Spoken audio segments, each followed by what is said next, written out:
Hello everyone, আসসালামু আলাইকুম। Welcome back to my another video. সেই দিনের ওয়েদারটা অনেক বেশি সুন্দর ছিল আর অনেক বাতাস ছিল, তো আমরা ভাবছি একটু বাইরে থেকে ঘুরে আসি।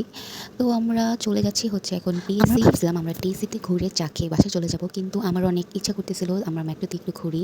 দেন আমরা চলে গিয়েছি টিএসসির মেট্রো স্টেশনে। সেই দিন অনেক ফাঁকা ছিল, এখানে মানুষজন একদমই কম ছিল। দেন আমরা উপরে চলে আসি আর ট্রেনের জন্য ওয়েট করতে।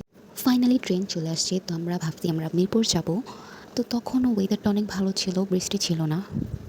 তারপর আমরা ট্রেনে উঠে গেছি আর চলে গিয়েছি মিরপুর 10-এ। দেন ওইখানে যেয়ে দেখি অনেক বেশি বৃষ্টি হইতেছিল আর আমার অনেক বেশি ভিজতে ইচ্ছা করতেছিল। তারপর আমরা ওইখানে অনেকক্ষণ দাঁড়িয়ে বৃষ্টি থামার ওয়েট করেছি। দেন আমরা চলে গিয়েছি মিরপুরের খানাসে। আমার অনেক বেশি বার্গার আর কোল্ড কফি খেতে ইচ্ছে করতেছিল। দেন আমরা অনেকগুলো ভিডিও করি আর হচ্ছে অনেকগুলো ছবি তুলি। তারপর আমরা দেখতেছিলাম আমরা কি খাবার অর্ডার করব। দেন আমরা খাবার অর্ডার করেছি আর এই তো খাবার চলে আসছে।